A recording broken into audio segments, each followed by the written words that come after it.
Busy news day. Thanks for clicking on the play here at newsok.com. I'm Dave Morris. We'll take a look at what the Oklahoma congressional delegation has to say about our action in Syria, a look at the special session down at the Capitol, and EMSA released a report on the number of emergencies they rolled on in August. Here to tell us more about these stories and more, Nick Tragakis from the Oklahoman's newsroom. Thanks for your time today. And sure. As work began on legislation to authorize U.S. military action in Syria, members of Oklahoma's congressional delegation, they initially expressed opposition. What did we learn today from our man in Washington, Chris Castile? Yeah, the sense we're getting from our delegation is that there's a pretty united front opposed to what the president is trying to accomplish with his declaration for action in Syria.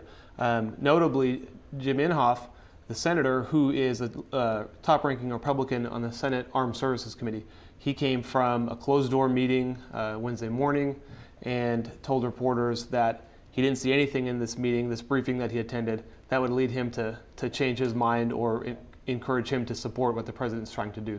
So Chris will dig a little deeper into that issue. You saw footage there. Jim Inhofe released a press release on his YouTube channel, and that's where that video came from. Meanwhile, our Graham Brewer has been down at the state capitol. He has coverage of the second day of the special legislative session. Yeah, Graham Brewer and Watchdog reporter Randy Ellis are both down there covering this for us. The business to tackle, really the main reason they're there, tort reform, has been going kind of slow, actually. The Senate only met briefly today. It led one senator to joke that they're spending about $1,000 a minute Yikes. to work down there. And as we know, the number they've thrown around is this $30,000 a day cost of the special session. The House met for not too long. They're kind of hammering out some resolutions to set up the structure of how the session's going to go. What was interesting, off topic of tort reform, was an interim study on the state's unemployment practices came up, and it led to some discussion down there. People saying that people who are getting unemployment benefits shouldn't be qualified to do that, and there's some holes in the system. So Randy is going to take a look at that issue tomorrow.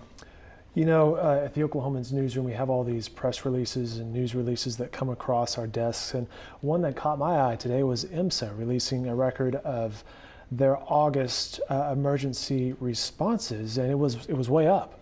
Yeah, they said that the number of transports and treatments that they took part in August was a record number dating back to when they started service in the area in 1990.